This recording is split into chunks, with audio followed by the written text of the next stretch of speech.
O yan, pababa na si Pangulong Bongbong Marcos kasama si First Lady Lisa Marcos. Ay naku, umiwas. Umiwas si FL Lisa Marcos. Saan siya papunta? Ay nawala siya sa red carpet. Kasi nasa dulo si VP Sara Duterte. Natakot kay VP or galit kay VP Sara Duterte? Tingnan pa natin ha. Yung time na kung saan parang yatang mag-goodbye si Pangulong Bongbong Marcos kay VP Sara Duterte. Nag-usap sila. Naku, iwas na iwas talaga ang First Lady Lisa Marcos natin. The ever beautiful.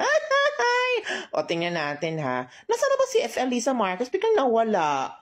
Hanapin nyo. Baka nawala na siya. My goodness. O, bigla siyang papasok dyan. FL Lisa, pasok! O, nasan siya? Ipasok yun na.